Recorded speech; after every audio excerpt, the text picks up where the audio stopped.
This is Dennis with Akimoto Sprinklers. I'm going to show you how to properly winterize a sprinkler system. Okay, the first step to winterize your sprinkler system obviously is to turn the main water off. In this case, the main water is in the basement. This is the pipe that comes from the street. This pipe goes up to the house and feeds the house. This system is for the sprinklers.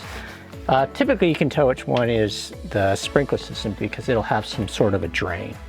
So all you have to do is turn that off. This is a ball valve. Most ball valves are off when the handle is at a 90-degree angle. So now the water is off to the sprinkler system. And then what I'm going to do is drain it. So this is going to drain the water between here and where the set of valves are outside. And so we're just going to leave it like this and let it drain. You'll probably get about a cup at the most. And then we'll go outside, show you how to turn off if you have stop and waste. Okay, if you have one of these, it's called a sprinkler key, then your shutoff is probably outside. So it's either indoors or it's outdoors. If it's outside, your stop and waste will be buried about 3 or 4 feet deep, and it'll be located between the water meter and where the water enters your house. So if you have one of these, you have a stop and waste. This is a basic stop and waste. This is actually a really good one. And so if you do have one of these, again, this is buried 3 to 4 feet deep. What actually happens when you put the key down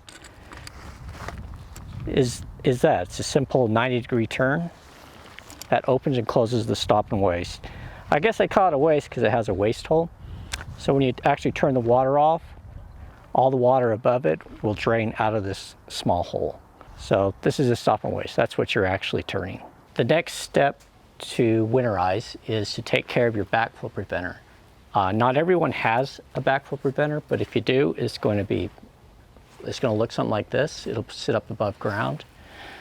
And what you want to do is simply drain the system, and you can do that by opening up these test ports. These are small little ball valves. Just turn them 90 degrees, and you may or may not have water pour out of those. Some of these may have this little cap. They're different colors. Sometimes they're yellow, sometimes they're orange, sometimes they're black. It's just a dust cap. It's just to keep dust out of these test ports. These ball valves are used to shut the water on or off that goes through the system. You want to just leave them in line. That'll allow the water to drain down through the pipe, out your stop and waste, or out through the drain that we showed earlier in the house. The final step is to locate your valve boxes. For demonstration purposes, I swapped an automatic drain with the manual drain. If you do have manual drains throughout your system, just open it, leave it open all winter long. If you have auto drains throughout your system, then there's really nothing else to do other than run a cycle through your timer. If you're not certain how your sprinkler system drains, it's best to call a professional. If you're in the Salt Lake Valley, check out our website at akimotosprinklers.com. Hope this helps.